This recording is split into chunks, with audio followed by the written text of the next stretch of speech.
Wolverine and the X-Men explored. Wolverine, Logan, or Weapon X, whatever you want to call him, there's no denying he's the poster boy for all things mutant. Wolverine and the X-Men have been one of the many iterations of the character, and are other favourite mutants that have made quite an impact on the cartoon verse, even within just one season that came out in 2009. The series is supposed to be a follow-up on X-Men Evolution, which was cancelled after Season 4. Although not an exact follow-up, there's some continuity in the plot. So, today, we'll find out what exactly happened during the time when Wolverine was left to lead the X-Men.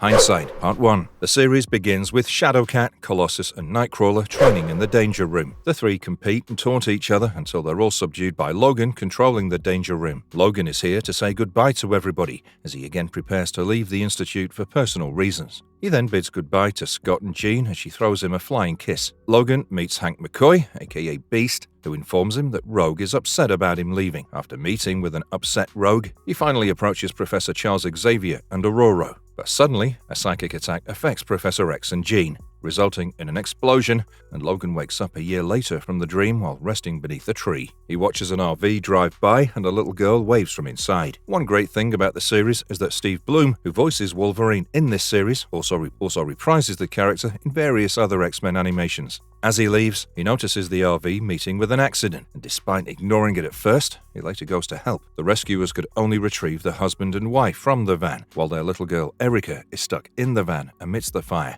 Logan rescues her, and it appears that he protected Erica with his body, which is a reference to Wolverine's origin story. Now, the Wolverine of this animated series is very much inspired by Hugh Jackman's portrayal of the character in the movies. In fact, this series came out at the same time the X-Men Origins Wolverine film was released. While Erica's father, Randy, and her mom are grateful and treat Logan's injury, another one of the friends, Carl, reports Wolverine to the Mutant Response Division, or MRD. The MRD appears to be an anti-mutant group that wants to capture Wolverine. At Randy's home, Logan has another dream. He finds the school destroyed, a large crater with Xavier's wheelchair, and a vanished Professor X and Jean. As Logan wakes up, Erica offers him water, but soon the MRD attacks the home and takes the family as a prisoner. Wolverine first hides and then wears his trademark yellow suit, launching an attack on the soldiers. However, one of the helicopters leaves with the imprisoned family. Still, it was a good payback time when Wolverine dropped another helicopter on Carl's RV. Meanwhile, several mutants could be seen imprisoned in the MRD headquarters, where a colonel with 3 claw marks on his face, who's later revealed to be Colonel Moss, takes Randy out to question him.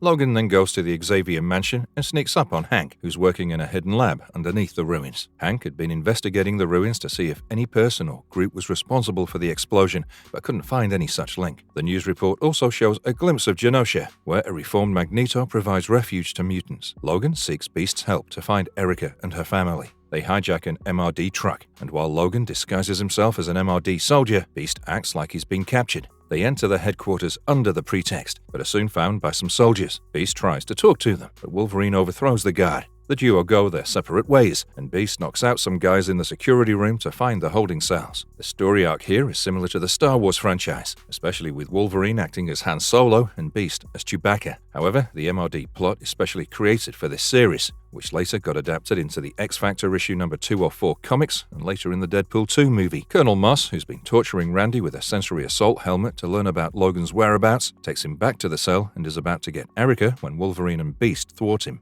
They release all the other mutants, and Wolverine puts the sensory assault helmet on the Colonel. The soldiers attack back as they prepare to leave in one of the helicopters, but John Allardyce, or Pyro, and Boom Boom take them out. Dust, another female mutant, also takes down 2 MRD jets. Later, Wolverine settles the family in a safe house, returns to the mansion, and informs Hank that they again need to form the X-Men as a war is coming. As 2 other parts of this arc remain, we'll most likely see Wolverine step up as the leader.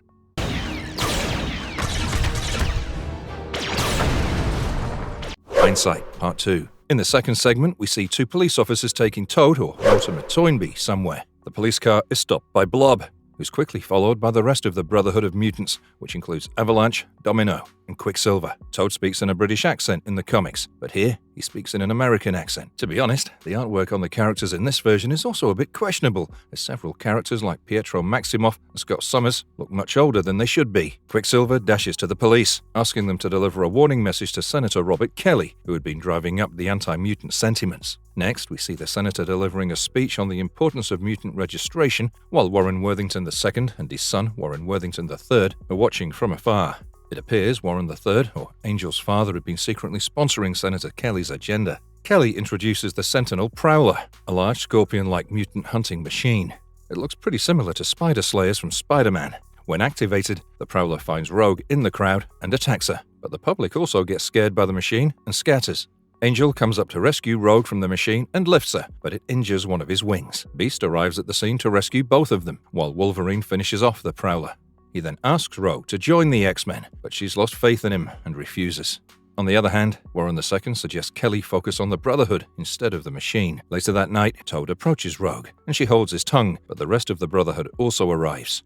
It's the first time Domino is presented as a villain and part of the Brotherhood, since she's mainly known as loyal to Cable and the second-in-command for the X-Force. Domino asks Rogue to join their cause and hang out with them for at least one night. Elsewhere, Logan finds Cyclops at a rundown hotel. Scott is disheveled and clearly in a bitter state since Jean's disappearance. He refuses to even talk to Logan and blasts him through the wall. Elsewhere, the Brotherhood and Rogue destroy Kelly's mansion and steal his car. They even coax Rogue into driving the car and compete with an MRD truck. As the car and the trucks enter an alley, Avalanche collapses several empty warehouses, which makes the news. The Brotherhood arrives at Worthington's home, and Domino forces Rogue to touch Warren II. As she reads his memory, the man collapses. Back at Hank's lab, Wolverine informs his failure to recruit anyone. Angel visits them, bearing news about Rogue joining the Brotherhood. Wolverine and Beast decide to visit Bobby Drake's parents. Although Bobby's parents refuse to let Bobby talk to them, Wolverine uses force and asks Bobby to join, who's been more than eager to be back in action. On their way, they pick up Kitty from a ship headed for Janosa. As they return to Xavier's mansion, we're glad to see the basketball court and the hangar underneath it remain intact. In the lab, they find Rogue, who informs them about the Brotherhood's plan to attack Kelly at a press conference taking place at a manufacturing plant of the Worthingtons. On the other hand, Angel is horrified when his father divulges the plan that a public attack on the senator will only strengthen the Mutant Registration Act agenda. Outside the building, the Brotherhood can be seen setting up its weapons. As the X-Men arrive in their stolen MRD helicopter, Domino and Toad launch an attack on the conference. The X-Men are forced to fight the MRD guards, which get caught in the camera. Rogue escapes from the scene, and Brotherhood also go missing. Warren III helps the X-Men escape in his limo and later tells Logan that his actions were exactly like Professor X. They even watch the news, which relays the president's grant to sign the Registration Act. However, the most incredible twist of all is when it's revealed that Rogue had betrayed the X-Men and set them up, proving her loyalty to the Brotherhood. With such harrowing conditions, how will Logan reunite the X-Men? You're done, Magneto! Hindsight, Part 3.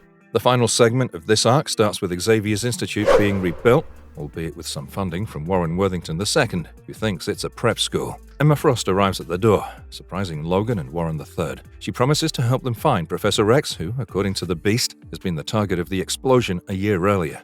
After Warren III leaves, Beast, Bobby, and Kitty meet Emma and Logan, who informs them that Emma used to run the Massachusetts Academy, which is similar to Xavier's Institute.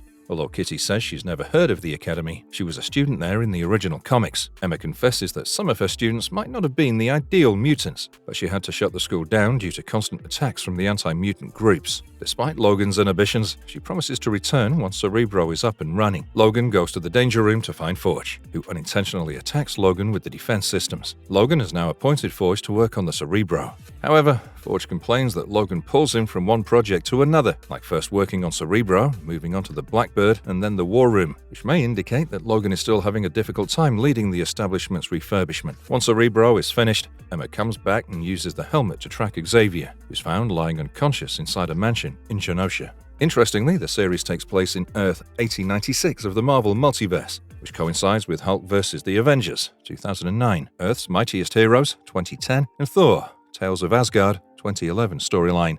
This might explain some of the character alterations. Anyway, Logan is furious and is sure Magneto is to blame for Charles's condition. He revisits Scott and tells him the news about Charles to have him back on the team. Back at the mansion, the team of 6, including Wolverine, Beast, Emma Frost, Cyclops, Shadowcat, and Iceman, prepare to board the Blackbird as Forge is making last-minute adjustments. Wolverine asks Forge to join them in keeping the aircraft flying, and on their way we encounter some funny moments when Forge and Hank keep working over Wolverine, who's trying his best to keep a level head and fly the plane. Bobby also seems to have grown a new power of freezing everything while sleeping and again melting the ice. Emma reads Cyclops' mind and tells him she doesn't know where Jean is. It's the first time Cyclops dons the full domed head uniform, which goes with his depressed personality. With the stealth mode finally working, the Blackbird lands on Magneto's palace rooftop. The X-Men infiltrate the palace, but it appears like a maze, and suddenly Wolverine is pulled into a wall from the other side, which is obviously Magneto's superpower. Wolverine accuses Magneto of capturing Xavier and for the explosion, and soon enough, Cyclops appears, followed by Iceman, Beast, Emma Frost, and Shadowcat, who attack Magneto, only to be subdued by him. Iceman could break Magneto's helmet momentarily, enabling Emma to take control, but it didn't last. When Wolverine surrenders and clarifies the purpose of the visit, Magneto releases them. He shows a comatose Xavier, whom he found in the Janosian coastline. Magneto allows the X-Men to take Xavier back to the Institute. Emma can't detect any brain function in Xavier, who's now kept in a unique dome in the Institute to help with his condition. The group suddenly hears a whisper in Xavier's voice, and suddenly Xavier's holographic face appears before them. The voices and tone of Xavier and Magneto are primarily influenced by actors Patrick Stewart and Sir Ian McKellen, who portrayed the older versions of the characters in the films. Hologram Xavier tells them he's from the future, and shows a dystopian future where the city is in ruins while Sentinels are looking for mutants. This part of the plot is taken from the Days of Future Past storyline, which has also been adapted into the first X-Men animated series and even movies. Xavier tells the group to work together and asks Wolverine to lead. He also stops Scott from leaving and asks him to help the group. As the X-Men decide to rebrand and overcome the differences, a snippet of the future shows Xavier finishing the call and getting up from his chair. Charles can be seen wearing a prosthetic harness on his legs that lets him walk and run across a graveyard past tombstones with the X-Men's names.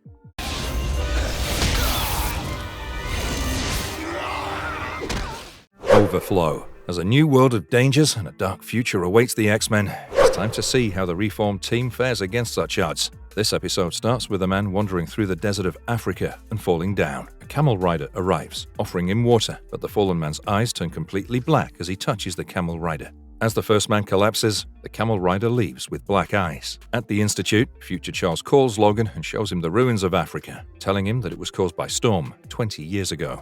Wolverine finds Emma eavesdropping and throws her out, but has to call her back later, as Hank reminds him that they need a telepath to use Cerebro and find Storm. Seeing Emma as the new resident telepath instead of Jean is remarkably enticing.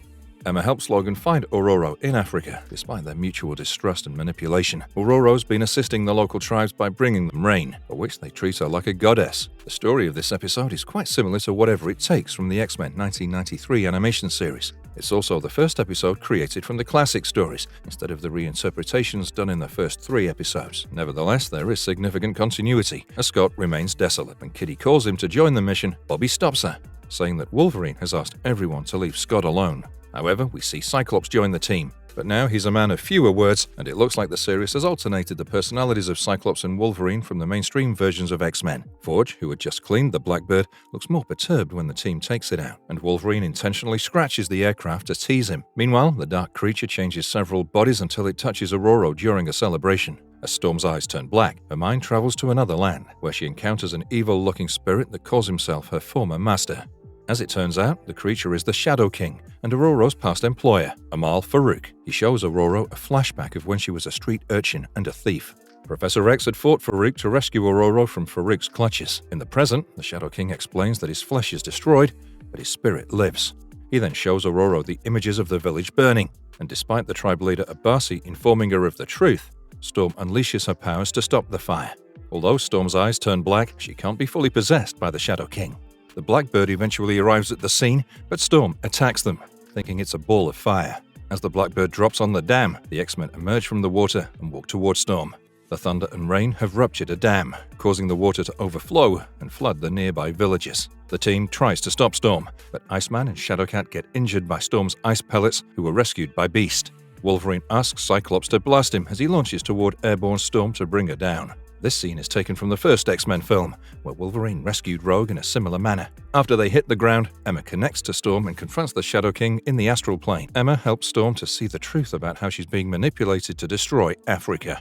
Storm stops the rain and thunder as her eyes glow white like they usually do when she uses her powers. Wolverine also holds Storm, and the Shadow King tries to possess Wolverine, but Emma stops him. As the Shadow King is thwarted out of the body, Emma also leaves her body, and the two fight in the astral plane while the others hide. The lack of a body to possess causes the Shadow King to shrivel up, enabling Emma to hit the final blow and return to her body. The fight between the two was quite interesting, but not more than watching Emma and Wolverine bond. Storm returns to the team, realizing that her X-Men family needs her, and with her addition, things indeed look up.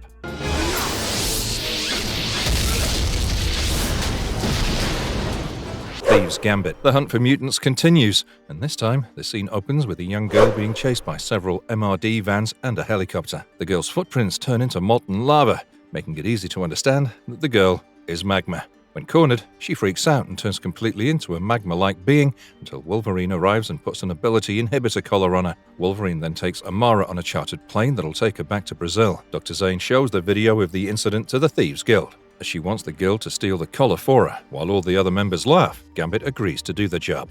Meanwhile, Wolverine gives back the collar to Forge and thanks him for the invention. He deduces that the entire incident involving Magma must have been a well-planned strategy by Senator Kelly, who wanted to put the mutants in a negative light, and the destruction of buildings and roads by Magma's power has done just that. Wolverine also asked Forge to modify the collar so that it can be used longer without any side effects on the user. Forge keeps the collar in a secured hidden locker.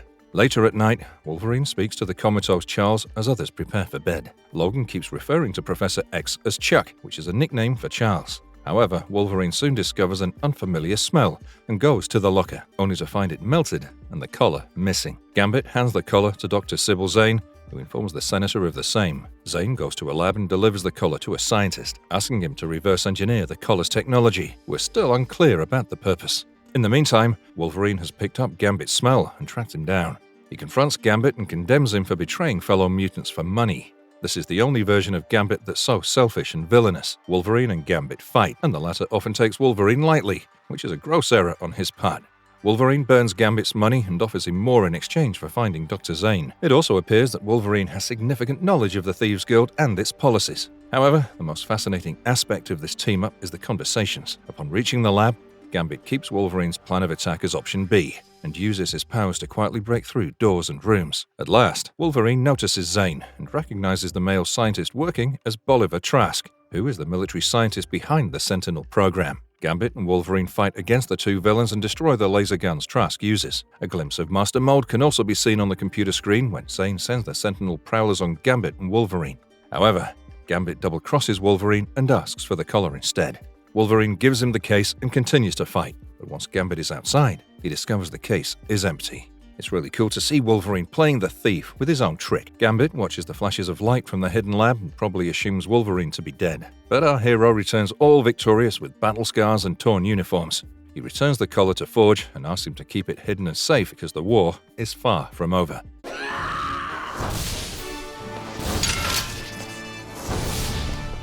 Excalibur. The story starts with two mutants secretly traveling to Janosa on a freight ship. However, something else soon attacks the ship, and we see the containers floating at sea. The ship was named Ellis as a tribute to the comic book writer Warren Ellis. The scene then shifts to Xavier's Institute, where Wolverine goes to practice on level 10 of the Sentinel program while being blindfolded. Kitty disrupts the session and asks if they have any news about Nightcrawler, to which Wolverine sends her to assist Hank in finding him. Meanwhile, Nightcrawler sneaks into a dockyard and sees Mrs. Pear and her son Sammy board another freight ship to Janosa. It appears that the crew on these ships obtain a healthy amount of money to commute the mutants to Janosa, but they're still full of prejudice. Sammy has a fish-like face and is called a freak, which takes Kurt to a flashback of when the people in Germany chased him for being a mutant. In the present, Kurt steals food, sheets, and bedding to help all the mutants on the ship, as they're denied any amenities. The crew understands the case and rounds up everyone, and the captain throws a mutant girl into the sea and threatens to throw Sammy, or Squid Boy, if the thief doesn't reveal himself. Nightcrawler saves the girl, who's later revealed to be Sarah Vale, aka Network, and hangs the captain upside down so that he lets the mutants travel decently. But just then, another extremely odd-looking pirate ship attacks the mutant-carrying ship named Avalon. The pirate ship belongs to the Reavers, a group of cyborgs led by Rita Wayward, or Spiral. Interestingly, Ricochet Rita, the earlier version of Rita Wayward, is also tied to the Reavers ship. However, their connection isn't mentioned. On the other hand, the Beast and Kitty find that Kurt is traveling to Janosa and that pirates are capturing mutants on the way. Wolverine decides to take the Blackbird and rescue Kurt from the ship. Back in the ship, Spiral holds a flying eyeball-like camera to focus on the mutants, and an evil master called Mojo sees the images from a remote place and chooses Mrs. Pear and Nightcrawler for his own TV show. Nightcrawler tries to stop the Reavers, but he's knocked out, and a short flashback sequence shows how Charles is rescued and recruited him. He wakes up to find that all adult mutants are in the Reavers ship, while the kids are alone on the leaking Avalon. Nightcrawler teleports to the Avalon, as the human crew has already fled. Nightcrawler convinces Network, Pixie, Vindaloo, and Shatter to help him fix the ship. In the comics, Squid Boy is Canadian, Pixie is Welsh, but both have American accents here. Similarly, in the comics, Vindaloo is a villain with long dark hair, but here he is, an Indian-accented teenager with blonde hair, who is not an acolyte. However, his travel to Janosa may indicate his future turn. Also, his powers in the comic are releasing flammable napalm oil, but here he releases sticky goop, which helps Kurt and Squid Boy repair the ship. Network reads the ship's panel, while Shatter breaks iron and steel to close the leakages, and Pixie hangs the X flag. Seeing Nightcrawler as an independent hero who saves and leads children in fighting the cyborgs is incredible. He leads the ship to attack the Reavers, and the way he wields swords like a pirate king is fantastic. It's also the first time we see Nightcrawler holding a sword. After an intense fight, Nightcrawler defuses all the cyborgs like Murray Reese, Skullbuster, and Bonebreaker. He also breaks all the metallic hands of Spiral in a never-before-seen maneuver, forcing the Reavers to retreat and escape to another dimension to their boss, Mojo. The X-Men also arrive, and Nightcrawler is glad to see the group reformed, but he decides to stay back as the stranded mutants need his help. Despite the happy ending, we're sure Mojo and his minions will return, as Mojo tells Spiral that he must have all the X-Men.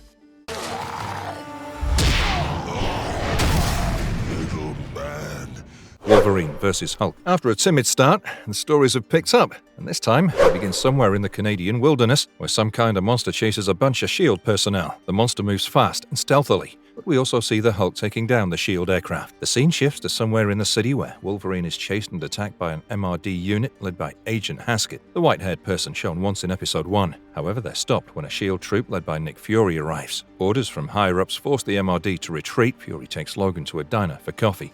He seeks help from Logan to bring down the Hulk, who's been rampaging across the Canadian wilderness and has already destroyed 2 villages. When Logan refuses to get involved, he's blackmailed by Fury, who knows the location of the Xavier's Institute in Westchester and about the X-Men members.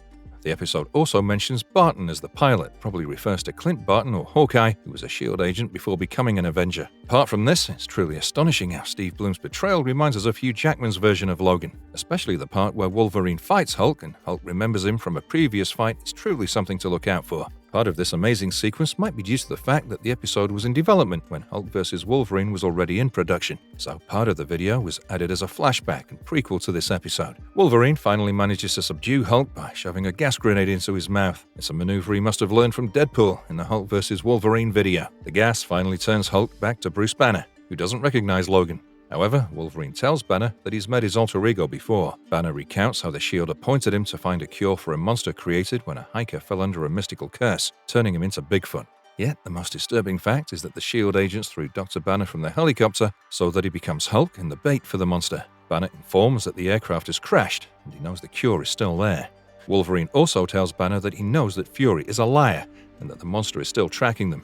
And soon enough, they encounter a white Wendigo-like creature, but to their surprise, more grey-coloured Wendigos attack the duo. Wolverine fends off the monsters, and Banner runs to find the helicopter. Banner finds the helicopter lodged between trees and tries to climb it, but the Wendigos follow him, and the scuffle leads to Banner again turning to the Hulk. While the Hulk battles the Wendigo, Wolverine finds the cure and uses a gun to inject the Wendigo with the cure containing darts. However, it took around 4 injections to subdue the main white Wendigo, which had bitten and turned the others. As the cure takes effect, each Wendigo turns out to be a S.H.I.E.L.D. agent, and the white Wendigo is actually Paul Cartier, making this his first appearance in this universe. Despite fighting the Wendigos together, Hulk is still angry at Wolverine. The stupid little man who attacks Hulk. Hulk goes smash and holds Wolverine by his head, but Wolverine apologizes, and Hulk is appeased, which is entertaining to watch. Hulk turns back to Banner, and when Nick Fury arrives, Wolverine reveals how the Wendigos were the result of Fury's little experiment.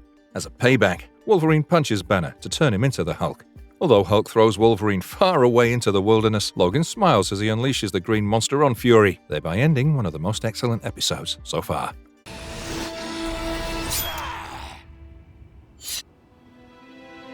Time Bomb. This story uncharacteristically begins at the MRD facility. We see Toad being held inside the containment cell, but that's not all. As security finds a mysterious figure approaching the facility. As all units prepare at the door, a weak, white-haired man approaches and asks the MRD to confine him, as he's dangerous to others. However, when the MRD takes him to a containment cell that has other mutants locked in neighboring cells, he refuses to stay and rushes out. The stranger buzzes with electricity, followed by a vast explosion that forms a crater in front of the facility. Later, it can be seen that the stranger is locked in a biofluid chamber and in solitary confinement. This new mutant is Nitro, which isn't a mutant in the comics, but a human mutate similar to the Hulk. Meanwhile, Logan again converses with future Charles in the astral plane, and Charles instructs him to do something that'll help preserve the future. The problems add up when Quicksilver infiltrates the MRD facility to take a snapshot of Toad. The Brotherhood seeks to shake off Toad from the team as he's a liability who always gets caught.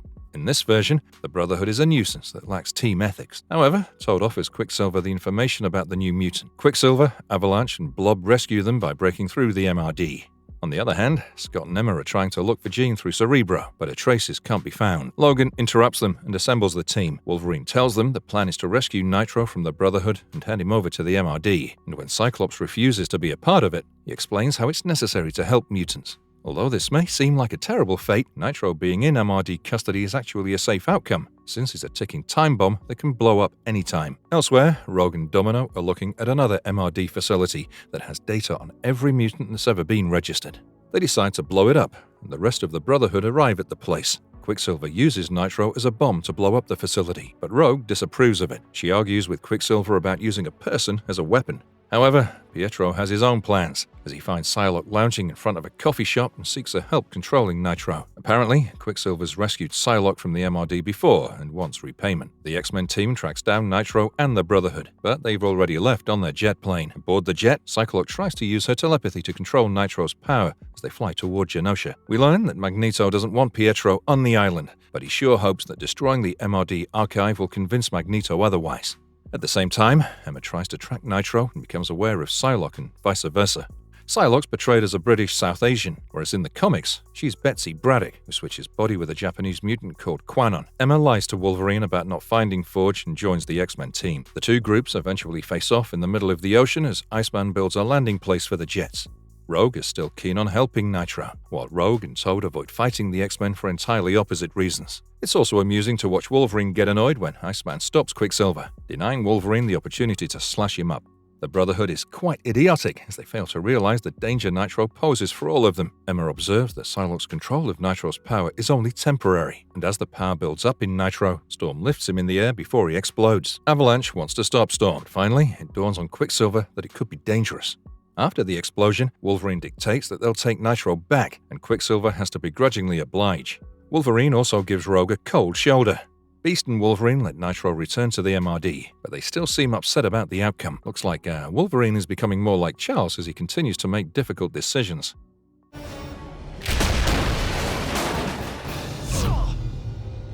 Future X. The war against mutants is raging in the future. Present, Wolverine and Charles keep sharing details with each other. The episode begins with future Professor X and Logan walking through Logan's memories of fighting in the Trask Industries building. They look at the designs for Master Mold, and Professor X assures Logan that he'll look into magazines and newspapers for more information. After ending the call, future Professor X prepares for some research and wishes that Hank was there to help him with it. But suddenly, laser light breaks through the roof, and a gigantic Sentinel robot finds the Professor and captures him. The Sentinels then blast the rest of the Institute and extract Cerebro from underground. In the present, Wolverine leads the X-Men into the Trask Industries, but he's surprised to find the smell of only 2 people instead of the dozens that should have been there. Cyclops questions Wolverine's plan, but it's way more difficult for Wolverine to control an overenthusiastic Forge who's ready for his first combat. Wolverine tells Forge that he's only here for analytical purposes. Back in the future, the Sentinels take Charles and Cerebro to a concentration camp where several other mutants can be seen wearing prison-like uniforms with an M emblem. The mutants are guarded by Sentinels and a cyborg version of Colonel Mars. While the Cerebro sphere is taken to the single tower amidst the camp, the Colonel puts power inhibitor collars on Firestar and then attacks Julian Keller, or Helion, who has telekinetic powers. Colonel Moss orders a Sentinel to take Julian to the tower and then puts a collar on the Professor. But before he can switch on the collar, Charles puts Colonel Moss in mind control. Marrow and Kamal El-Alawi get intrigued by Charles. Bishop recognizes Charles from Wolverine's tales and informs them that Wolverine was their mentor, who had been captured by the MRD a few years back. Bishop and Kamal inform that the Sentinels take the mutants to the tower, but they never return from there. However, they've intentionally let the Sentinels capture them so that they can rescue the other mutants and join the X-Men waiting outside. In this series, Kamal El-Alawi is a brown-skinned, friendlier person who speaks with a South Asian accent. But in the comics, he's a light-skinned acolyte with a brutish appearance and personality. They also reveal Domino as their secret weapon for the mission. In the present, the X-Men freeze only 2 guards and enter the workshop to find all the buildings completely empty and all the machinery wiped out. In the future, Charles is relayed how he converses with Wolverine, and the future mutants find it funny. Marrow's appearance in this series is similar to that of her mainstream counterpart after the Skrull healed her. Charles plans to enter the tower to find Cerebro, and Bishop helps him. As the facility is maintained by the Sentinels, Charles and Bishop use mind-controlled Colonel Moss to get inside, where they also find the Sentinels siphoning Helion's powers to develop similar abilities. Bishop explains that all these are orchestrated by an AI robot, Master Mold. Parts of the story in this series are quite different from that in the Days of the Future Past storyline in the comics, where Shadowcat was sent in the future. The robot part of Colonel Moss suddenly gains control and attacks Charles and Bishop, leading to physical altercations. Charles rescues Julian and seeks his help, while Bishop fights with Sentinels, who sound the alarm. This is a cue to other X-Men, like Berserker and Vanisher, waiting outside to enter the facility. As the collars are also neutralized, all the mutants work together to fight off the Sentinels and escape the camp. Julian protects Charles. They find the Cerebro. A Sentinel again captures Charles, but Domino and others rescue him, and the group finally escapes the camp. Interestingly, this series depicts several of the former villains as future X-Men. Later, Charles warns Wolverine about stopping Master Mold. Charles is now joined by the future mutants, forming the future X-Men team. However, the future is only perilous as we get a quick look at the silhouette of Master Mold strapped to a machine like Cerebro, who speaks in a woman's voice and orders the capture of Professor X alive.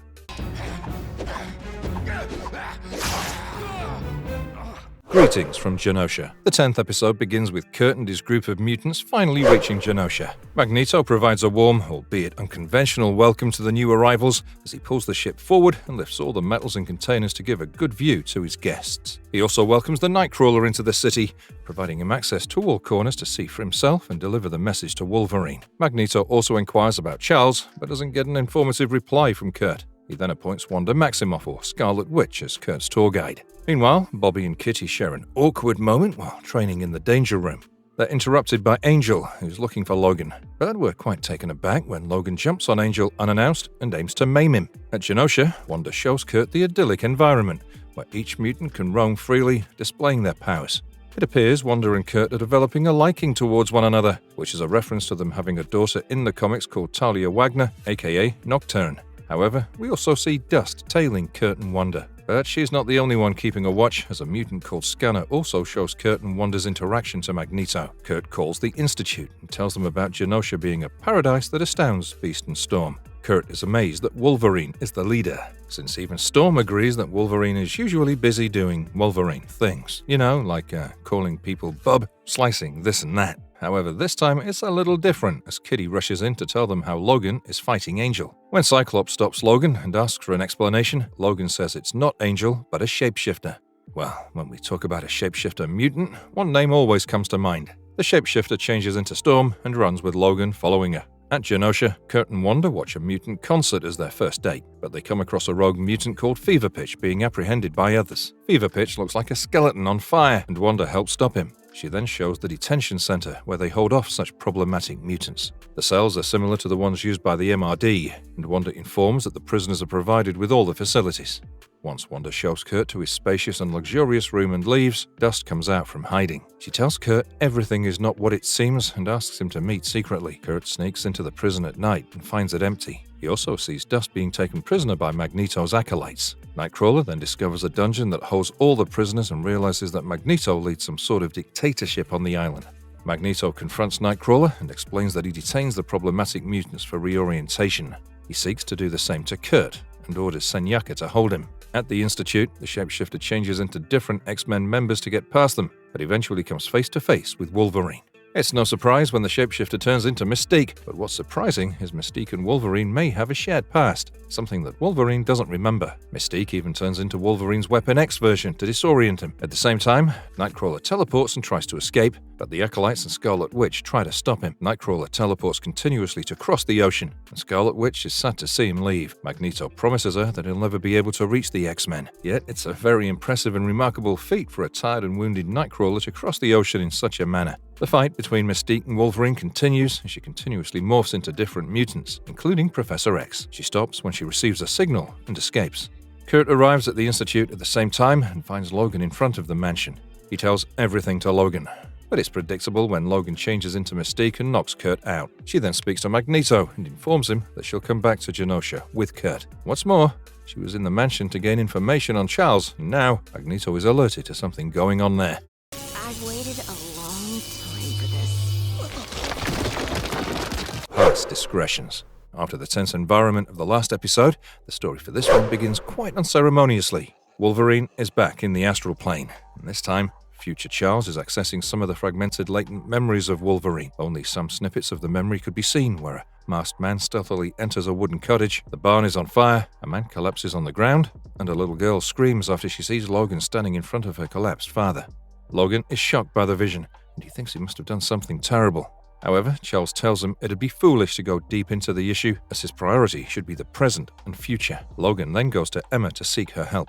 Emma secretly observes Scott spend a lonesome time by the cliff and is startled by Logan. Kari Wahlgren's portrayal of a bright and seductive Emma is top-notch. Kari Wahlgren has also been known as a die-hard comic book fan, and it's no wonder that Emma Frost is one of her favorite characters. At the Brotherhood's lair, Rogue shares how difficult it is being part of the Brotherhood, and Domino teases it's because of Blob's colorful fashion choices. However, Quicksilver distrusts the girls and asks Blob to guard the door while he gets inside the communication room. Rogue watches the development and sneaks up on Pietro, only to find him conversing with his father, Magneto. Magneto tasks Pietro with a mysterious mission. At the Institute, Emma helps Logan search through their memories, and while she too finds it hard to decipher, she can see a twin peak mountain above the cottage and asks Logan to go there as it'll help him remember. Logan seeks the help of the Beast to find the location, but Hank believes in a traditional approach and finds several books to conduct his research. On the contrary, Bobby is tired of helping kiddies stack books in the library and is more tech-savvy. He searches the internet to find the Twin Peaks at the Canadian border. Still, kudos to Hank, who noticed that the image of the peaks is a reproduction from one of his books. Next, we encounter a familiar scene of Logan riding his bike in the Canadian wilderness, but hidden cameras spot him. In a facility, scientists inform Professor Cornelius about the sighting of Weapon X. Cornelius then relays the message to Professor Thornton through a hologram calling machine. Thornton orders Sabretooth to handle Wolverine. After Wolverine leaves, Rogue comes to the mansion in search of him, but is upset knowing that Wolverine has left again. She asks Beast not to trust Wolverine, as he can leave anytime. From this point onward, the story moves back and forth between the present Logan searching through the destroyed cottage and flashbacks from his memories. In the past, Wolverine was sent as Weapon X to apprehend Christoph Nord, aka Maverick. Things didn't go according to plan when Logan discovered that Christoph had a 6-year-old daughter named Christy. In the present, an adult Christy finds Logan in front of their old abandoned home. She uses her power of manipulating rocks and earth to bind Wolverine and inquire about his actions. Soon enough, they're attacked by Sabretooth. In Hulk vs. Wolverine, Sabretooth is a subordinate of Thornton and even murders him. But both are strangely back in this series. As Wolverine and Sabretooth fight, another flashback shows how Maverick misunderstood Logan and attacked him, leading to accidentally setting his barn on fire. Sabretooth was also there that night. Christy's misconception started when she saw Logan standing before an unconscious Maverick. While Logan saved the little girl, he couldn't find Maverick's body under the rubble of a fallen log.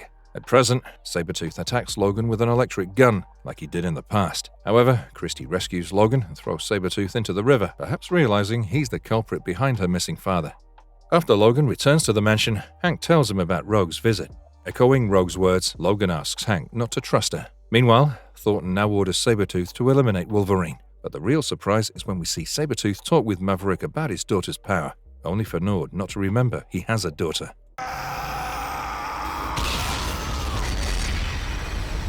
Excessive force. In episode 12, we finally focus on Scott Summers, who's still not moved on from Jean's disappearance. We find Scott sitting unmindfully in a cafe while looking at his and Jean's pictures. He misses her, as every woman on the street looks like Jean. However, as chance would have it, Scott comes across Harpoon, one of Mr. Sinister's marauders. Scott publicly displays his powers while capturing Harpoon and brings the unconscious criminal to the mansion. In this scene, Bobby's playing a real Iron Man game, with footage taken from the actual game. Everyone's quite startled by Scott's insinuation that Mr. Sinister is involved in Jean's disappearance. Scott even asks Emma to read Harpoon's mind, but she declares that Harpoon doesn't know anything about Jean. Emma also asks the X-Men about Sinister, and they inform her how Sinister had previously captured Jean to take her DNA samples. Bobby freezes the mutant, and Beast decides that they have to drop Harpoon off at the MRD unit.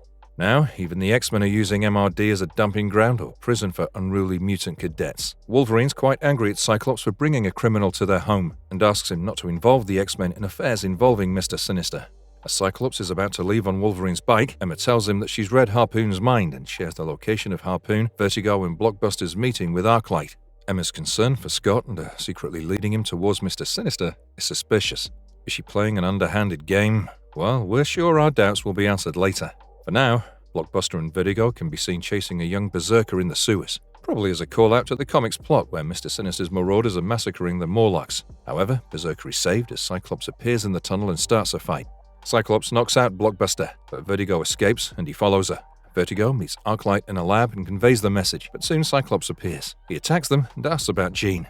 Arclight is changed into a male character in the series, as according to the production crew, scenes featuring Cyclops violently taking down a woman might look disastrous. Arclight calls Mr. Sinister and lets him watch the whole ordeal, who asks Arclight to follow his orders. In the meantime, Emma tells Logan about Scott leaving with his bike. Logan blames and argues with Emma, who states that Scott is indeed a good man who can handle himself. Despite all his grunts and anger, Wolverine is very worried about Scott and orders the team to suit up to get him back. On the other hand, Cyclops is now chasing Arclight on a bike and sacrifices Logan's bike to Arclight's attack. Arclight claims to have Jean and sends Scott to another location. When the X-Men arrive, Emma touches an unconscious Arclight to learn that Scott has been lured into a trap. In his morbid lair, Mr. Sinister and his right-hand man, Multiple Man, confront Scott. Multiple Man is, however, more famously known as a main X-Factor character in the 90s, yet his being a marauder is most likely due to Mr. Sinister's fascination with cloning. Multiple Man proves helpful in holding Cyclops and weakening him. Mr. Sinister demoralizes Scott as he confesses that he doesn't know Jean's whereabouts and that Arclight is lying based on his orders. Scott is devastated, but still tries to fight, and soon enough, the X-Men join in. Lastly, Iceman freezes Multiple Men, and Scott chases after Mr. Sinister, who escapes. The episode is relatively high on emotion, as when Scott faints, Wolverine attends to him. Later, every member tells Scott that they'll work together to find Jean, but Wolverine almost threatens Cyclops to choose between the ghost of Jean and the X-Men. Scott feels Jean is out there somewhere, but agrees to stay back for the X-Men and move on from her. Thanks to Scott's psychic connection to Jean, we see Jean waking up in a hospital only to forget who she is.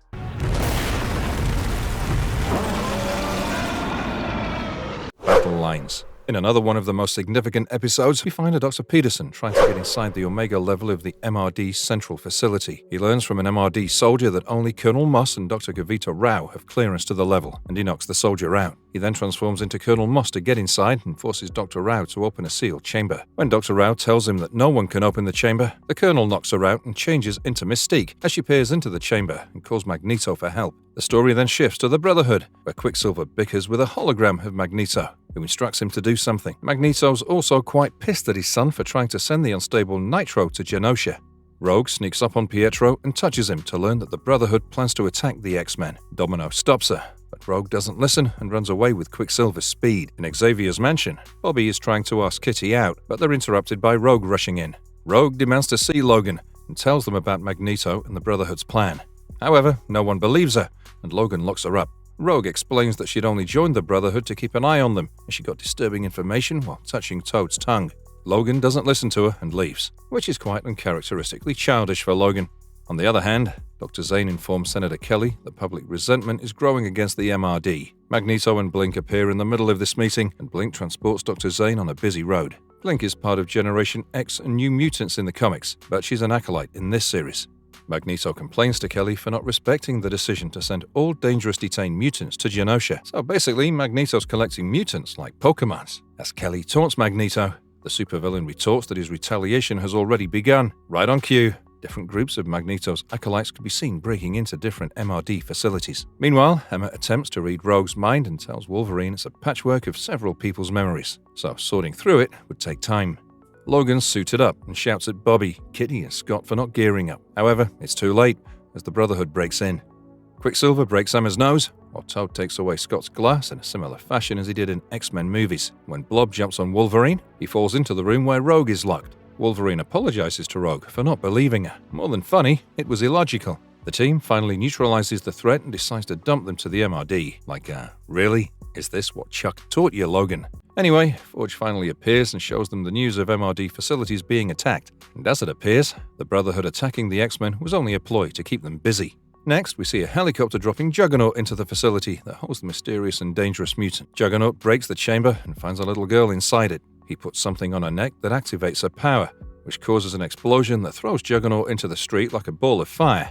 The Blackbird narrowly avoids the fireball and sees Juggernaut lying on the street. They soon encounter a large red monstrous creature emerging from the facility and wreaking havoc on the roads. Wolverine delegates duties to the team members, who work together to take the monster down, but it appears too powerful. Wolverine attacks the monster directly and notices the little girl inside. The little girl is Tildy Soames, and this is her first appearance outside the comics. As Emma reveals how the device affects Tildy, Shadowcat runs to phase into the monster's body. Wolverine asks her to stop, and Beast follows her. However, both of them get knocked out after crashing into the monster. Wolverine then instructs Rogue to find any other X-Men to help, but instead, Rogue hurriedly touches Juggernaut and Shadowcat so that she can phase through the monster's body. Rogue finally reaches Tildy inside, removes the device, and touches her to bring her back to normal. When Tildy asks who they are, Rogue replies that they're the X-Men. Although the immediate danger is averted, the incident allows Kelly to publicly announce war against the mutants. At the same time, Magneto also rallies the whole of Janosa for the impending battle, and we also get a glimpse of Squid Boy cheering, while Logan shares his frustration about the outcomes with future Charles. A ray of hope is also shown by Charles, as we see a heartwarming montage of Tildy playing with a butterfly, and maybe new relationships blooming between Emma and Scott, as well as Bobby and Kitty.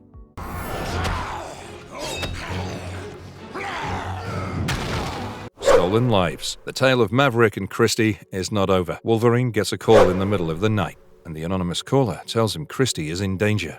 He calls Christie to check on her and promises to meet her soon. Once he reaches the Twin Peaks, he finds the ransacked cottage and a Weapon X jet. Mystique comes up to him and explains that the Weapon X program uses mutants as weapons. She also suggests that the group must have taken Christie to a safe house, and she'll only tell him about the location if Wolverine allows her to travel with him. The two take the Blackbird and notice another Weapon X jet flying before them. Logan asks Mystique to fly the plane and jumps onto the Weapon X plane. Wolverine tries to explain to Maverick that the girl they kidnapped is his daughter. Maverick refuses to listen to Wolverine and throws him off the plane.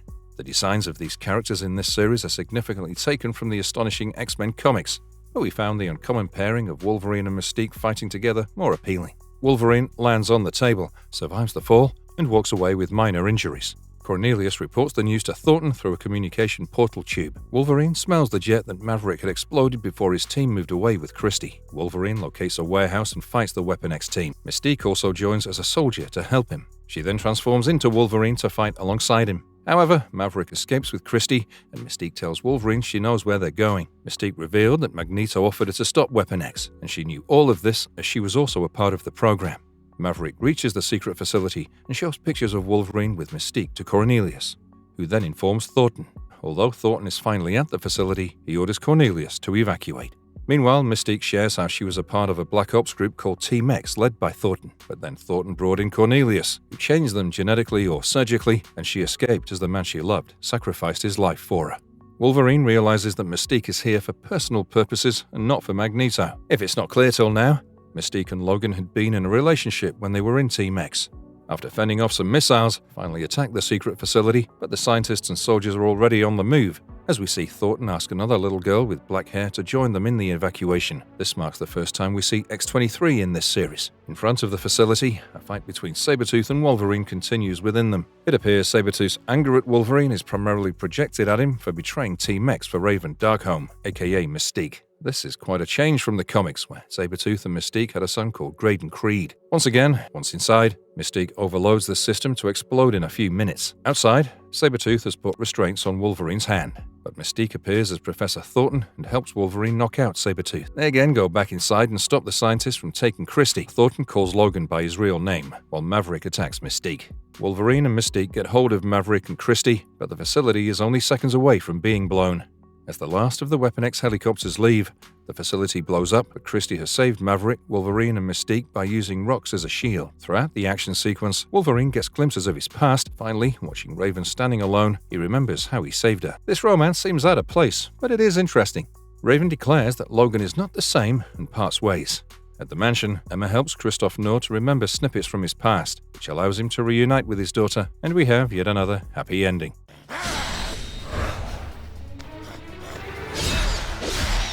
Hunting Grounds. Now, this is an episode with much potential to hook the audience. Did it do so, or did it fall short due to lazy execution? We'll let you be the judge of that. The episode begins in Janosa, with Nightcrawler pacing inside an enclosed sphere. Outside the sphere, Wanda's trying to make Kurt understand that telling the X-Men and others about Janosa's prison would stop them from coming, and so far, it's the only downside of Janosa. However, they're soon abducted by Spiral. News about Wanda being missing reaches Magneto and his other daughter, Lorna Dane, aka Polaris. She shares her worries about Wanda missing, which she's learned from Pyro. It's pretty surprising to see Magneto as the doting father. He asks Lorna not to worry, and then sends Mellencamp to find Wanda. Magneto opens the sphere that held Nightcrawler and finds it empty, which makes him assume that Kurt must have abducted Wanda. As a punishment for creating trouble, Magneto imprisons Pyro in the same sphere. Meanwhile, Kurt and Wanda are dropped into an unknown forest somewhere. Mojo's face appears in the sky as he welcomes his guests to a 52-minute survival game show called Mojo's Hunting Ground, where Kurt has to fight the Reavers and save the damsel Crimson Witch. Now, Mojo is either unaware that Scarlet Witch is Magneto's daughter or foolish enough to underestimate him. All of this angers Wanda, who says she's not a damsel who needs to be protected, and Kurt clarifies that Wanda is not the love of his life. Despite such insinuations, Kurt protects Wanda from the attacks of the Reavers. Kurt keeps teleporting while Wanda is tired of running away from those who want to hurt them. Reaching the forest's edge, they realize it's a dome deep within the sea. Although Nightcrawler can't take down the Reavers, Mojo still upgrades the game to a second level and unleashes a new fighter who turns out to be Wolverine. However, Mojo has placed a headgear on Wolverine, turning him into a crazy, animalistic person with a creepy slasher smile. The same one that's adorned by Mojo himself. At the same time, the X-Men discover signs of a fight outside the mansion and Wolverine's damaged bike, which makes Storm realize that Wolverine might have lost the battle. In Mojo's arena, Kurt tries to reason with Wolverine and doesn't want to fight him. Wanda protests, but Kurt doesn't listen and tries to open the headgear, which electrocutes him. Wanda now attacks Wolverine, but that turns him angrier, and Spiral notices that Wolverine's implants have surged, making him offline. Wanda again seeks Kurt's help, as despite whatever the dialogues may have been, the creators reduced Wanda's power to make her the fragile little princess that needs saving. Back in the mansion, Emma tries to locate Wolverine but can't do so quickly, while Bobby wonders which will make Wolverine angry, to rescue him or not rescue him. This is a gag that's been running for quite a long time in the series, as Logan often gets annoyed when he can't fight the bad guys and somebody else saves him. At the arena, Kurt continuously teleports with Wanda, exhausting her. He shows her a hatch door through which they can escape. As Wanda hides, Nightcrawler tricks Wolverine into breaking the door.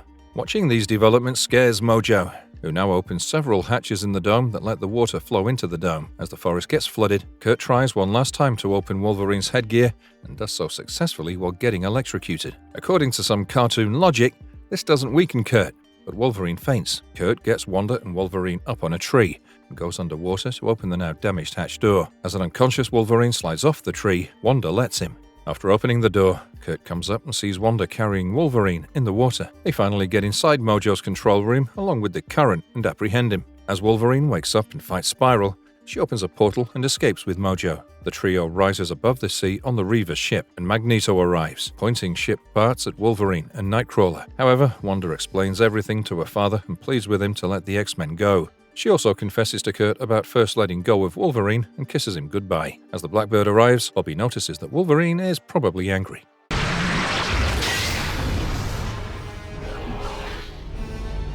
Badlands. The 16th episode begins in the bad future, where we see Charles and his new team run away from a different-looking Sentinel robot with a tail and claws like Wolverine. In the present, Wolverine, Shadowcat, and Forge sneak into a Sentinel manufacturing factory. The three are wearing black outfits, and Wolverine's suit resembles those in X-Force comics. Forge notices that a central power system is the brains of the operation. As Wolverine takes down some MRD guards, Forge downloads the program. Wolverine asks Kitty to escape with Forge if he gets discovered. This happens soon, and Trask switches on a Sentinel to overthrow Wolverine. Once Wolverine is unconscious, Trask asks his men to pick Wolverine up so that he can examine him. Bishop takes down a Sentinel Hound in the future as he and Charles notice its similarities with Wolverine. Like Wolverine's healing ability, the Sentinel Hound also recovers and returns online. While escaping the Sentinel Hounds, Professor X and his team reach the precipice of the Badlands, which appears as a desert with a red-colored sandstorm. The Sentinel Hounds first don't follow them to the Badlands, but their protocols are overruled as they charge after the future X-Men. However, in the sandstorm,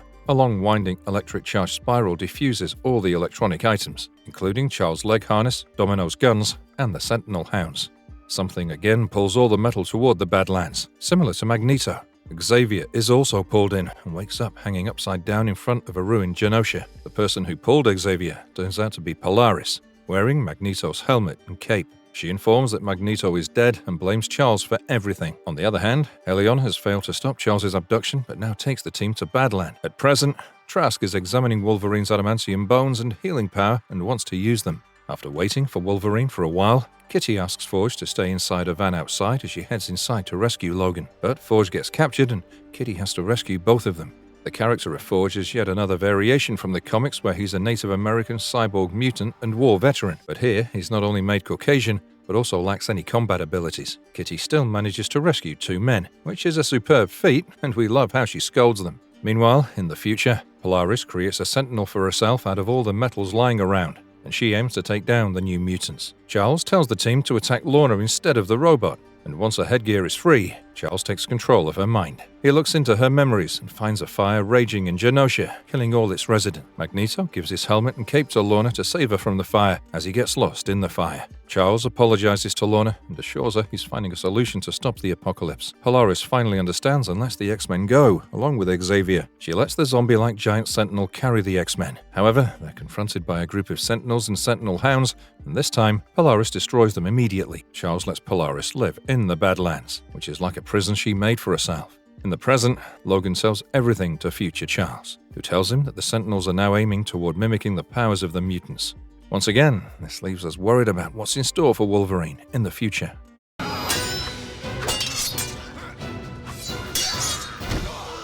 Code of Conduct. This standalone story begins with a midnight scene in the mansion. Wolverine returns from somewhere, and with his ability to smell, he senses how each member has been overthrown and abducted from the house by some ninja assassins. He eventually finds Rogue tied to a chair, and the apparitions from the smell help him realize that the Silver Samurai has come for revenge. However, it's pretty odd that even after being reunited, we haven't seen Kurt since his stint at Mojo's arena. The same goes for Angel, who's also been missing for the majority of this series, despite being featured in the opening sequence. Coming back to the story, Rogue tells Wolverine that Silver Samurai has asked Logan to fight him if he wants his X-Men back. Dressed again in the black suit, Logan asks Rogue to get on his bike, but she demands an explanation. As Logan tells the story, we get a flashback of how Logan was in love with a Japanese woman called Mariko Yoshida, but her father, a Yakuza leader, wanted her to marry Kanuichi Harada, a Yakuza ninja. Harada was also a mutant and challenged Logan for Mariko's hand. The fight occurred on a moonlit night and has been quite spectacularly designed. Although, as per tradition, they weren't allowed to use power, Logan still won, but this didn't help him, as Mariko dumped him for an unknown reason. In the present, Rogue and Wolverine sneak into the Japanese embassy, and Wolverine sniffs a familiar tea. He finds Mariko and asks her where Harada has kept the kidnapped X-Men. She tells Wolverine that to be the new leader of their clan, Harada must wipe off his previous failures and therefore must defeat Wolverine. Mariko asks Wolverine not to fight Harada in exchange for information on the location of the kidnapped X-Men. After Logan and Rogue leave, Harada comes in his civil attire and admonishes his wife for helping Logan. Perhaps for adaptation purposes, Harada is portrayed as Mariko's abusive husband, while in the comics, Harada has been a half-brother to Mariko. Wolverine and Rogue get inside the warehouse and find all the kidnapped X-Men unconscious. While Kurt is missing, Forge and Tildy can be seen among the unconscious X-Men. They encounter several ninja assassins, and although Wolverine asks Rogue to leave, she touches the fallen assassins to gain their skills and fight back. This amazing fight sequence is cut short when the Silver Samurai and the Yakuza leader appear and throw ninja stars that release gas, knocking out Rogue. Harada charges his katana, but the leader asks him not to fight as it's against the code of conduct. Harada then invites Wolverine for a rematch, where they'll fight only with the katana and without powers. As they leave with Rogue, Wolverine falls, weakened by the gas. Logan, feeling defeated, speaks to the comatose Charles when the future Charles appears and helps him, showing memories of Logan's Japanese master who taught him to fight with the sword. This episode might have some intentionally hilarious moments, but it's quite cinematic and definitely has some mature and violent themes, which is why it wasn't aired in the UK. Once Wolverine regains the memories of the training, he goes to fight Harada in his samurai attire. Mariko begs her husband to stop, but he ignores her. During the fight, Harada reveals that he never cared for Mariko and only married her so that Logan couldn't. Angered, Wolverine defeats Harada easily, but instead of yielding, he uses his mutant powers and fights back. Wolverine still fights with honor, but the Yakuza leader stops Harada and forfeits the fight since Harada broke the rule. The leader tells Wolverine that the X-Men will be returned within an hour. Mariko also confesses that she dumped Wolverine so the Yakuza won't kill them. She chooses to stay with her husband, who will now be shamed and removed from the clan. As Wolverine and Mariko leave in opposite directions, we get another cinematic ending to our story. Nice knowing you. Backlash. After light storytelling, we're back into the thickest of mayhem as the episode begins on a news forecast of how the MRD, led by Senator Kelly, has begun its Phase 1 of operations called Project Wide Awake. This has been fueled by Magneto's attack on the MRD facilities, and now they're pulling non-registered mutants out of their homes and offices brutally. Things get worse when Forge and Hank notify Wolverine of the artificial intelligence program called Master Mode. which is running the Sentinel development. They're shocked to realize that future Charles is fighting the genesis of the same AI program. As Beast tells him that Master Mold will bring all the Sentinels online the next day, Wolverine wonders if Kitty was right about trashing the Trask's lab and factory. On the other hand, Pietro arrives at Janosa and confronts his father, who's still displeased with him. Magneto appears to consider Polaris his heiress. Magneto even orders Wanda to report Pietro to the MRD. Although Wanda and Pietro were shown to have different loyalties, they joined the Avengers when they abandoned Magneto. Now, with Pietro being such a jerk, that may take time, but Wanda's beliefs will undoubtedly be shaken. Angel arrives to join the X-Men in their mission to trash the Worthington factory for Sentinel manufacturing. However, Kitty is upset that she's left to babysit Tildy while the others leave for a mission.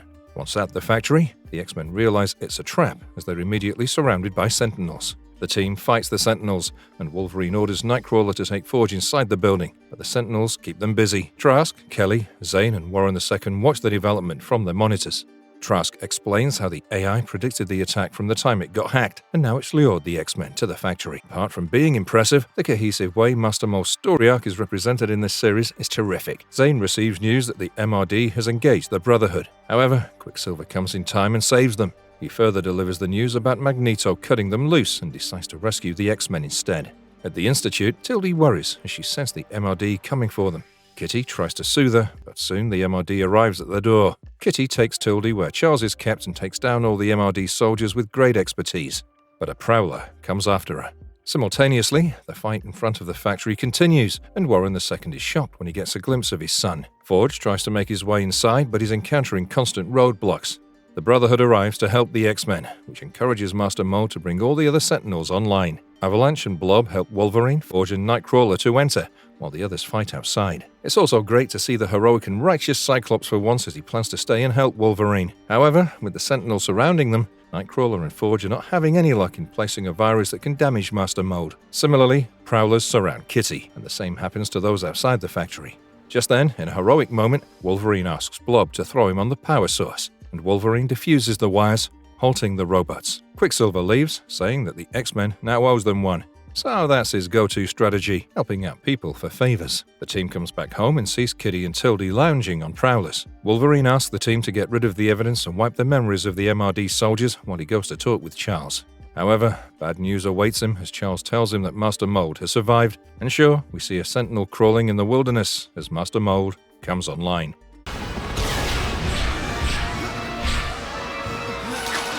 Guardian Angel. As you can guess from the title, we finally have an Angel-focused episode. It begins with Angel saving a mutant being captured by Colonel Moss and his Goonies. The mutant that Angel saves turns out to be Mr. Sinister, who's been stalking Angel for quite some time. Next, we see Angel and Storm flying high in the sky and share a romantic moment. When did that happen? Well, they meet Hank and Logan at the Institute, who informs them of a cure being made by Worthington Industries that'll return mutants prior to their power manifestation stage. Angel gets upset by the news and flies away to meet his father, while at the same time, Warren II reproaches Kelly for making the news public so soon. However, being the fanatical evil he is, Kelly convinces Warren II that this move will benefit them. Angel confronts his father about the news, who claims that the cure will treat his son's illness and make him normal. This further angers Angel, who goes out of the office to publicly display his wings. Warren II immediately notifies Colonel Moss, who attacks Angel with a unit.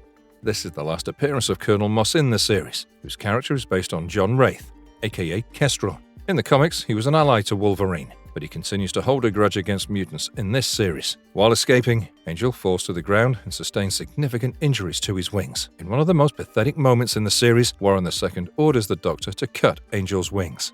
Nathaniel Essex, or Sinister, visits a devastated wingless Angel in the hospital and offers to help him regrow the wings. But Angel first decides to visit the X-Men. The X-Men convince him otherwise, but Warren III gets frustrated and leaves without notifying others. He goes to Sinister, who uses his corrupted technology to turn Warren III into the villainous Archangel who can be controlled by Sinister. This is again a deviation from the comics and even the X-Men movie, where Warren III received his Archangel powers from Apocalypse. Emma helps Logan locate Angel, and he informs Storm that Angel is headed for Worthington Pharmaceuticals.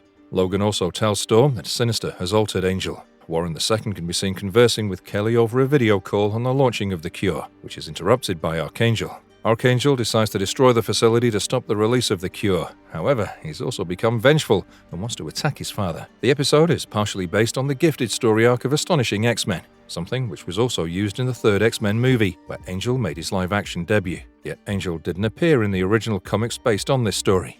Wolverine and Storm arrive to stop Archangel and protect Warren II. Storm even manages to speak and convince Warren III, but Sinister's hold over Archangel is too strong. Storm and Wolverine defeat Archangel in a fight, blaming Warren II for everything that's happened. Archangel escapes quietly as the X-Men duo speaks to his father. A shattered Warren II finally decided to withdraw funding to kill his anti-mutant programs, albeit too late. Jean, no! Breakdown. It's about time we get a breakdown of Scott and Jean's story. The first scene opens with the X-Men fighting Juggernaut in a street, but Cyclops gets distracted by a sudden vision of Jean, which results in Wolverine jumping in to save Cyclops from Juggernaut. Later, Scott wakes up in Xavier's infirmary and kisses Emma for momentarily thinking of her as Jean. Emma tells him that Juggernaut escaped while Scott and Logan sustain some injuries. Feeling extremely guilty, Scott prepares to leave as he doesn't want to be a liability. However, he's stopped by Emma, who pleads with him and promises to help him forget Jean if it's necessary for him to be an X-Man. This angsty romance sure makes sense, but we're sure Emma is just keen on helping Scott, or does she have other motives? Emma asks Scott to help her find his earliest memories of Jean. Unexpectedly, Scott's memory goes back to the time he woke up in the hospital during his childhood. The doctor informs that Scott's parents have died in a car crash, while his elder brother, Alex Summers, is with his foster parents. In the comics and movies, Alex is another mutant called Havoc. Emma and Scott get confused as to why memories related to Jean take him back so far, but they continue. Another memory shows Scott being bullied by other boys at the Omaha Meadows orphanage, which triggers his mutant powers. Charles meets the blindfolded teenage Scott and brings him to train in the mansion. The Danger Room training sequence shows Cyclops training with a furless beast, Iceman, and Angel. Now, this Iceman can't be Bobby Drake, as Bobby is already shown as a teenage mutant in the present timeline. As Cyclops finds training difficult, Charles takes him to meet the Greys, and Scott's surprised to see all the cars in the street levitating. He meets teenage Jean for the first time, in almost a love-at-first-sight moment. Jean's dad, John, informs Charles that Jean's power has become a mess since Eric, or Magneto, had visited them, asking Jean to join. Charles asks John to let him take Jean to the mansion, and although John disagrees, Jean convinces him otherwise. Soon, another memory shows Magneto confronting the X-Men on the street to get Jean. With the addition of Jean, the team now consists of the original members, as in the comics when Professor Xavier first founded the X-Men and the Institute. Magneto stops the Blackbird like he did in the second X-Men film. Magneto even took off Cyclops' visor and was about to throw a bus at him when Jean used her powers to not only help Cyclops beat Magneto, but also boost his confidence. The sequence was great, especially with Magneto and Charles casually discussing Jean's power as friends. Emma now realizes that Jean had helped Scott with all his trauma and pain, but things changed due to something. Scott says it was because of Wolverine, and a flashback shows how Wolverine arrived one night and flirted with Jean, angering Scott. Jean finds Wolverine interesting, and when Scott wants to fight Wolverine, Jean stops Cyclops and berates him for his behavior. It appears that the event took place the day before the explosion, as the next day, Jean had been asking Scott to apologize to Logan before he left. Emma suggests that she can now remove all the memories, but Scott stops her and asks her to replay the moment of the explosion. As Emma replays the memory in slow motion, we finally discover that the explosion was caused by Jean turning into the Phoenix. With such an enigmatic reveal, we can now gear up for more twists and defining moments in the series.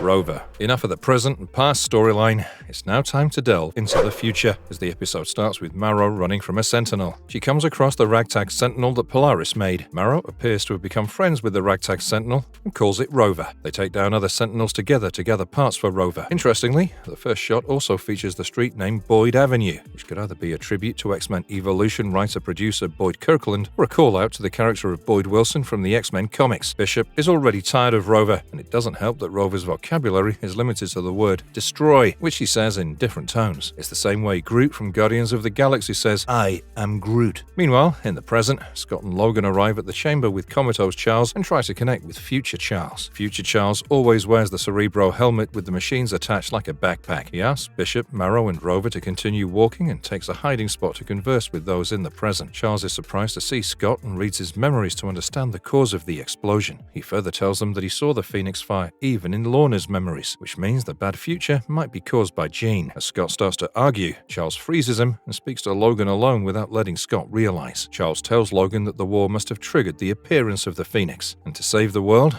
Wolverine must also make difficult decisions like taking Jean down. While all this is very intriguing, we can't help but feel a tiny bit hurt at the series undermining Scott so much. After the conversation, Wolverine again asks Scott to choose between the X-Men and Jean. Back in the future, Marrow tries to teach Rover English, but they soon see a host of sentinel hounds scouring the nearby lands. She asks the team to hide, and she hides with Rover behind a makeshift curtain on the hills. When Charles gets cornered by the sentinel hounds, Vanisher and Bishop appear to teleport him out of there. The sentinels see the light and follow the three of them to the hills, but can't find them. After the sentinels leave, a naive Marrow blames Professor X for everything. While discussing what Wolverine is doing to prevent the war, Bishop shows Xavier the original detention center from where Master Mold started its operations. Bishop adds that the center contains data on the origins of Master Mold and the day of the catastrophe, which led to the bad future. Bishop and Charles plan to infiltrate the center for such data and use Rover as a distraction. Although Marrow protests, Bishop doesn't listen to her. Bishop, Charles, Helion, and Vanisher get inside the building, with Marrow and Rover waiting to cause a distraction. Bishop tells the team that he was born in the center, and Wolverine trained him there until he was ready to break out of the center. They find the machine that stores the data, but are soon caught by the Sentinels. However, Marrow doesn't respond to the call as she moves away with Rover. This puts the future X-Men in jeopardy, who fight the Sentinels and come outside the building so that Vanisher can teleport them. Just like Nightcrawler, Vanisher's power is also limited, as he can only teleport to a place he can see. Rover senses the danger and turns back, but Marrow alerts him that helping would kill him. So, is Marrow willing to sacrifice her teammates for Rover? She's more annoying than the Brotherhood put together, but at least Rover has more sense than her, as he comes in the prime moment to save the future X-Men. Rover finishes off several Sentinels, enabling Charles and the others to escape with the data storage machine. Rover also saves Marrow and says one final word, "Run," before Vanisher teleports Marrow. Later, Charles tells Wolverine that the end will occur with a fiery tide at exactly 9:43 p.m., 8 days from now. As Rover succumbs to the damages,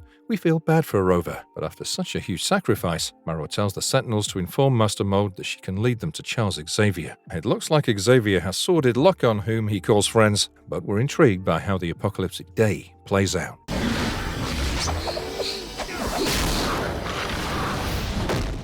Aces and dates. We've now reached the end phase of the series, and events have started to line up for the ultimate showdown between the two sides, humans and mutants. This time, our story begins with Kelly reading the news on Janosa closing its borders. He asks Trask if the final batch of Sentinels is ready for the attack. However, as 2 more weeks are needed, Kelly thinks of sending a spy to Janosa to initiate his plans. Future Charles also alerts Wolverine about someone stealing Magneto's helmet, which would start the war. As Wolverine comments who would be foolish enough to do that, we see Gambit walking into Janosa. However, he's not welcomed by Wanda, who asks Anyaka and Mellencamp to take him down. Gambit defeats the Acolytes and is about to blow them up when Magneto arrives to talk to him. Gambit confesses that Senator Kelly has sent him to steal Magneto's helmet. However, he only wants refuge. Magneto lets Gambit stay on probation, but it's pretty apparent that Gambit has other plans as he keeps a watch on Lorna, as Gambit plays with cards. The title of this episode is a reference to the dead man's hand in poker, which is considered unlucky, as legendary Wild West gunman Wild Bill Hickok was shot when he was holding the same cards. This could be a premonition of what's about to happen in the episode. Wolverine and Nightcrawler also prepare to leave for Janosa. Wolverine notes that the last time the X-Men went there as a team, it alerted Magneto, so only Kurt will go this time. Well, he might have an advantage as a former resident and as Wanda's boyfriend. Meanwhile, Wanda's gathered information about Remy LeBeau, aka Gambit, being a thief, and relays the same to Magneto, who doesn't pay much heed to it. Remy enters Lorna's room and invites her to meet in the garden. On the other hand, Wolverine asks Nightcrawler to sneak in and gather information from Wanda. Wanda tells Kurt about Gambit, but asks him to leave. She confronts and threatens Gambit personally. Kurt stays on the island and delivers the information to Wolverine, who's inside the Blackbird, perched somewhat away from the Janosa shores. Later, at night, Gambit meets Polaris and flirts with her as she takes him to the waterfalls and source of water for the island. He asks her about the source of electricity, and Lorna shows him the electromagnetic generators and the communication tower. Lorna kisses Gambit, but they're caught by Wanda, who puts Gambit in a dungeon cell. Lorna gets upset at Wanda and rebukes her for having an X-Men boyfriend. Wanda's also shocked that Lorna knows about the cells. It can be assumed that Lorna is given the little princess treatment and has led a sheltered life, as she releases Gambit secretly and asks him to take her away from Janosa. As expected, Gambit had other plans to place detonators all over Janosa. Nightcrawler finds Gambit but can't stop him as Gambit escapes and reaches the shore where Lorna is waiting for him with packed bags. However, Gambit leaves her alone, confessing that the outside world is just like him and showing little remorse for faking to like her. Gambit leaves in his speedboat and shows the stolen helmet to Lorna, who gets it back by using her powers and damages the boat. This is the last last appearance of Gambit in the series, and it's the only show in which Gambit doesn't interact with Rogue. Magneto comes up to Lorna, but they immediately witness the explosions. Kurt rescues Wanda from an explosion, and this time, Magneto doesn't say a word to Kurt, but instead asks Laura and Wanda to stay in the castle. He further declares that he's going after Senator Kelly. Kurt gives the news to Wolverine, who informs Beast. So when Magneto attacks Kelly in his office, Kitty and Rogue also come through, taking out Magneto and Kelly. They wake up in the mansion inside the room where Charles is kept. Future Charles appears to them and reveals the truth about the future, forcing Kelly to stop the Sentinel program and the war. However, Magneto might still be up to something, as he now orders Blink to bring in his son.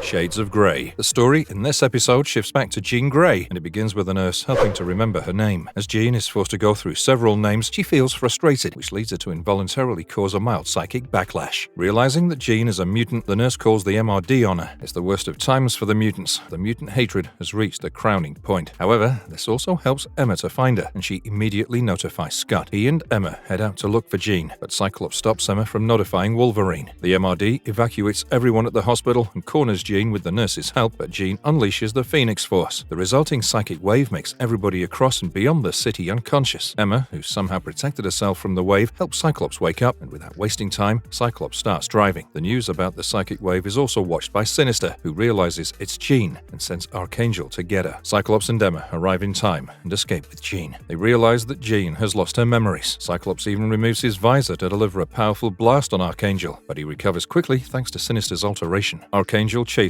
after their car, and the altercation inside a tunnel causes the vehicle to catch fire. Archangel kidnaps an unconscious Jean and Scott while Emma survives using her diamond form. She steals a car from an unconscious person and arrives at the mansion to find only Nightcrawler, Wolverine, and Forge unconscious inside. Meanwhile, at his lair, Sinister asks the Marauders to ready Cyclops and Jean so that he can retrieve genetic material. With Scott awake, Emma finds him quickly. After retrieving the genetic material, Sinister asks Archangel to kill Jean and Scott. However, Emma, Nightcrawler, Wolverine, and Forge arrive to save them and fight the Marauders. This is the only time we see Forge use a robotic arm to break Cyclops' restraints, although Cyclops was probably scared that Forge would blow him away. The fight in this sequence is quite entertaining and leveled until Jean wakes up in the Phoenix form and defeats the Marauders. As she again falls unconscious, the team takes her to the mansion. This is not all, as Archangel escapes and Sinister can be seen taking the genetic material to his master, somebody who ought to be revealed in the next few episodes. Jean also wakes up in the mansion and thanks Scott, but before she can meet the others, suddenly everyone faints, and it's revealed that Emma has brought the Hellfire Club's inner circle to obtain the Phoenix power. With Emma's secret finally revealed and her probable feelings for Scott being a damper, it'd be exciting to see how this plot will bring in the apocalypse.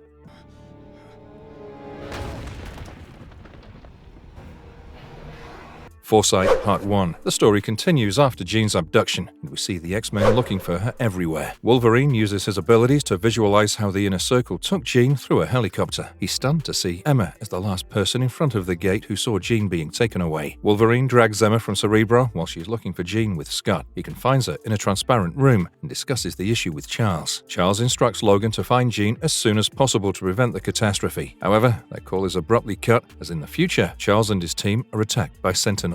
This series offers a classic example of how unfounded ambitions and vengeance can lead to making stupid decisions. For instance, Marrow regrets bringing the Sentinels to find Xavier, as her friends are now harmed. She confesses to Vanisher, who's upset with her but still saves her. Things are worse for Bishop and Charles, who fall under rocks, and a Sentinel crushes Charles's helmet and captures him. Similar unconstituted action could be seen on Magneto's part, who's tasked Pietro with kidnapping Senator Kelly. Wanda's shocked to see Pietro back in Janosa and disbelieves him, but Pietro takes her to meet Senator Kelly in the cell. Simultaneously, Mystique could be seen posing as Kelly under Magneto's order and asking Trask to bring the Sentinel program online to attack Janosa. Wanda questions the developments to her father, who explains how this move will help him control both sides and the future. But it looks like she's not sold on the idea and secretly relays every piece of information to Kurt and Hank. Meanwhile, Mystique as Kelly forces Trask to ready the Sentinels within an hour. More problems arise as Logan and Scott fight, as Scott has let Emma escape. Their argument is interrupted when Hank calls from the communication room. In the future, Berserker, Domino, Bishop, and Charles are taken to the detainment center, where Master Mold finally attempts to harness Charles's telepathic power by using a modified version of Cerebro. In the present, Emma drives up to an unknown mansion and enters the dungeon, where 5 similar-looking women guard an unconscious Jean. Emma asks the guards to leave.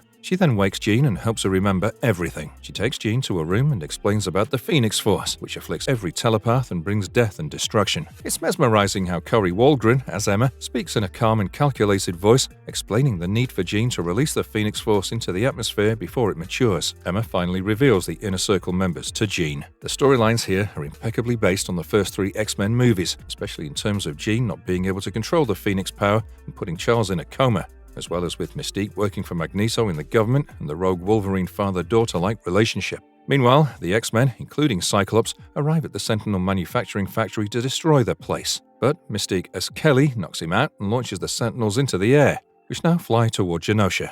The X-Men aboard the Blackbird are shocked to see that they're late. The Blackbird collides with one of the Sentinels and crashes on the ground, with Wolverine fainting as he watches the Sentinels fly away. With 2 significant problems and a handful of foes, how will Wolverine and his team prevent any dire outcomes? Magnetism.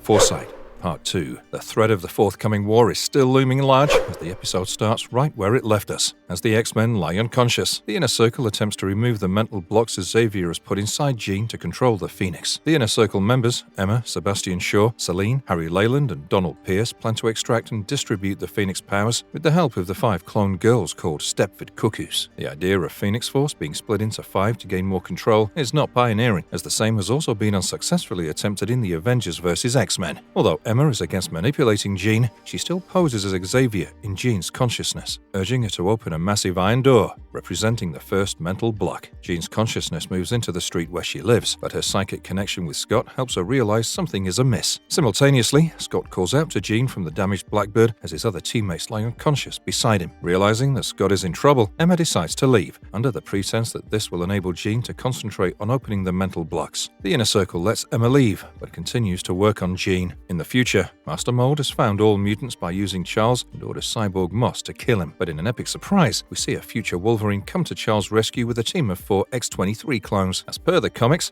X-23 will later adopt the same Wolverine, and the first story arc of her solo book focuses on the 4 clones, with one of the clones called Gabby becoming a fan favorite. Future Logan tells Charles everything went wrong because of himself, but he intends to change that. Returning to the present, we see the MRD capturing the X-Men, but Wolverine fights back. Emma arrives and telepathically knocks out every MRD soldier and leaves only with Cyclops. Meanwhile, Mystique also fries up the controls inside the factory and runs away. Meanwhile, in Janosa, Magneto asks Lorna to stay in a room. The Sentinels attack Janosa soon and might have even killed some mutants. We get a glimpse of Fever Pitch running while a Sentinel attacks Mrs. Pear and Squid Boy. Wanda questions her father and realizes that everything is fake and that her father is willing to sacrifice mutant lives as collateral. This is almost the worst version of Magneto that we've seen so far. On the other side, Wolverine follows the scent of Emma's car while ordering Beast and the others to gather some MRD choppers and wait until Magneto makes his move. In the future, the captured X-Men come up to meet Charles and Wolverine, while Vanisher also arrives at the facility as he tells everyone about Marrow. Wolverine says that he knows the location of Master Mold, and they decide to focus on eliminating it. In the present,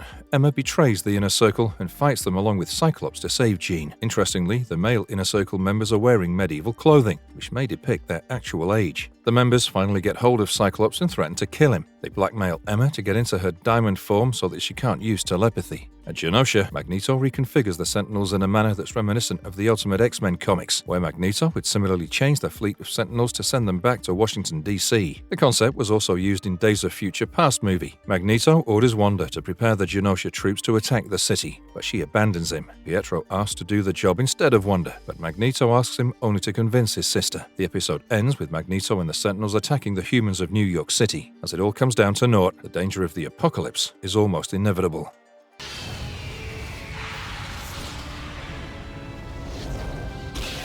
Foresight, Part 3. The final episode of Wolverine and the X-Men starts with the X-Men arriving on choppers to stop the Sentinels, while Wolverine, in an MRD van, tracks down the Inner Circle's mansion. Inside the mansion, Selene, the Black Queen, is trying to drain Cyclops' life force, but Emma asks her to stop. Cyclops tells them about the dangerous future and to listen to Emma, which encourages Selene to reveal Emma's truth. A flashback shows how Emma and her cuckoos actually caused a psychic attack, leading to Jean unleashing the Phoenix. Selene also reveals that since Jean got lost, Emma had to join the X-Men and transported the comatose Xavier to Janosa. The Phoenix plot and Emma's involvement were originally intended for the 5th season of X-Men Evolution, which didn't happen. Meanwhile, the Cuckoos continue to manipulate Jean's subconscious mind so that she releases the Phoenix. They appear as Jean's father, asking her to open the door to their house so that Magneto can't catch them. Once inside, he asks her to let out the Phoenix, but when Jean seeks Professor Xavier, one of the Cuckoos poses as him to convince Jean. Jean finds a little yellow bird in a cage, which represents the Phoenix, and she opens the cage, which results in the Phoenix arising and killing the visions of Magneto, Quicksilver, and Scarlet Witch. In reality, the Phoenix Force engulfs the Cuckoos. Future Charles also tries to contact the present Wolverine and tell him to trust Emma, but the call disconnects. The future X-Men find Master Mold and fight her Sentinels. The same happens in the present, where the X-Men fight Magneto Sentinels. Once Wolverine reaches the mansion, Leyland and Pierce attack him, while Sebastian Shaw orders the Cuckoos to attack the Sentinels, Magneto, X-Men, and Janosa. Wolverine watches the Phoenix Force leave, and Emma finally overthrows the Inner Circle. However, Scott and Jean don't trust her now, and they leave after restraining her with iron bars. The Phoenix Force also reaches the city and takes down the Sentinels, while Pietro rescues Magneto at the last moment. Finally realizing the grave mistake, Magneto asks Pietro to take him back to Janosa.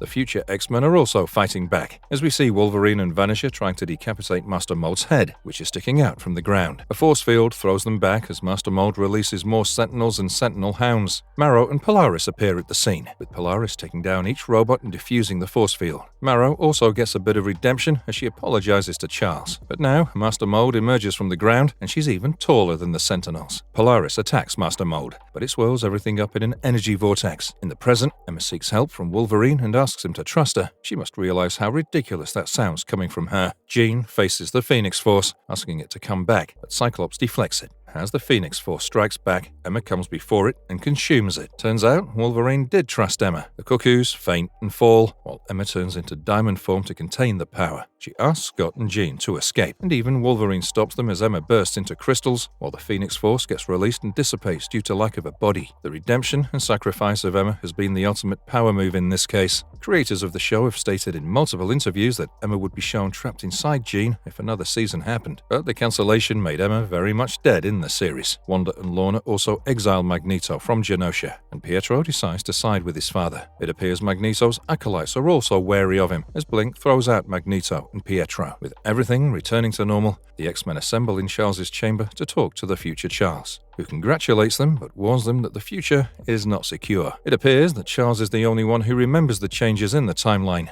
As we again go back to the future, we see Charles talking from a small house. While the rest of the futuristic world is now run by Apocalypse, the man who appeared as Sinister's master in episode Shades of Grey. Rightly enough, a crowd cheers for Apocalypse, who's flanked by a different-looking Mr. Sinister and Cyclops. Although this defies the concept of a happy ending, it's still rest assured that the X-Men will always have each other's back in stopping Apocalypse on Earth.